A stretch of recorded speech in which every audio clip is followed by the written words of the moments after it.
வணக்கம். இன்றைய தகவல் தெரிந்து கொள்வோம். மார்ச் மாதம் 26ஆம் தேதி பங்குனி மாதம் 12ஆம் நாள் புதன்கிழமையாகிய இன்று துவாதசி திதியும் அவிட்ட நட்சத்திரமும் கூடிய அற்புதமான நாளாக இந்த நாள் விளங்குகிறது. இந்த நாளுடைய சிறப்பாக மன்னார்குடி ஸ்ரீ ராஜ கோபால சுவாமி சிம்ம வாகனத்தில் எழுந்தருளுதல், திருவாவூர் தியாகராஜ சுவாமி புறப்பாடு, திருவல்லிக்கேணி பார்த்தசாரதி பெருமாள் கோவிலில் ஸ்ரீ நரசிம்மர் மூலவருக்கு அலங்காரம், திருமஞ்சன சேவை நடைபெறக்கூடிய அற்புதமான நாளாக இந்த நாள் விளங்குகிறது.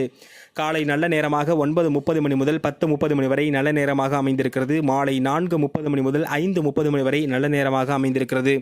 இன்றைய தினம் புனர்பூசம் மற்றும் பூச நட்சத்திரக்கு சந்திராசம் இருக்கக்கூடிய காரணத்தினால் இந்த இரு நட்சத்திரக்காரர்களும் புதிய முயற்சிகளை மேற்கொள்ளாமல் இருப்பது நன்மைகளை கொடுக்கும். மேலும் மேசராசிக்கு நன்மையையும், ரிஷபத்திற்கு செலவையும், மிதுனத்திற்கு ஆதாயத்தையும், கடகத்துக்கு சுக அமைப்புகளையும், சிம்ம ராசிக்கு பணிவையும், கன்னி ராசிக்கு புகழையும், துளராசிக்கு தாமதத்தையும், விருச்சக ராசிக்கு லாபத்தையும், தனுசு ராசிக்கு அச்ச உணர்வுகளையும், மகர ராசிக்கு பகை அமைப்புகளையும், கும்பராசிக்கு ஆதரவையும், மீன ராசிக்கு வெற்றியும் அளிக்கக்கூடிய அற்புதமான நாளாக இந்த நாள் விளங்குகிறது.